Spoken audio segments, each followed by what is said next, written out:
Raghava Lawrence నటుడు, choreographer మాత్రమే కాదు, మంచి మనసున్న వ్యక్తి కూడా.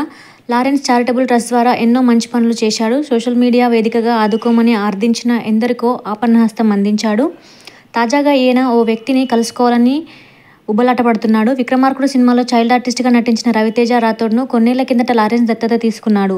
చైల్డ్ ఆర్టిస్ట్ను చదివించాలనుకున్న లారెన్స్ తన ట్రస్ట్ ద్వారా మంచి హాస్టల్ వసతి, పెద్ద స్కూల్లో వేశాడు. ఇందుకోసం నెలకు ₹1,00,000 ఫీజు కట్టేవాడు. కానీ ఆ వయసులో ఇవన్నీ తన బాగు కోసమే అని అర్థం చేసుకోలేని రవిరాజ్ చెప్పా పెట్టకుండా స్కూల్ మానేసి వెళ్ళిపోయాడు. తిరిగి లారెన్స్ దగ్గరికి ఒక్కసారి కూడా వెళ్ళలేదు. పెద్దయ్యాక సినిమాల్లో అవకాశాల కోసం ప్రయత్నించినప్పుడు అందరూ తనను తిప్పించుకున్నారే తప్ప ఎవరూ దారి చూపలేదని ఓ ఇంటర్వ్యూలో బాధపడ్డాడు. లారెన్స్ని కలుద్దామంటే తిడతాడో కొడతాడో అన్న భయంతో ఆ సాహసం చేయడం లేదన్నాడు. పరిస్థితుల వల్ల మద్యానికి బానిసైనట్లు తెలిపాడు. ఈ ఇంటర్వ్యూ లారెన్స్ కంటపడి ఎప్పుడో తప్పిపోయిన రాథోడ్ను వీడియోలో చూసి నటుడు భావోద్వేగానికి లోనయ్యాడు. నా గుండె తరుక్కుపోతుంది. మన సినిమా షూటింగ్ సమయంలో ఇతడిని కలిశాను.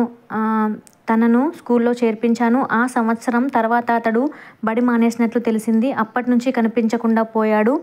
తనను వెతికి పట్టుకునేందుకు ప్రయత్నించాను. కానీ ఫలితం లేకపోయిందని రాఘవ లారెన్స్ తెలిపారు.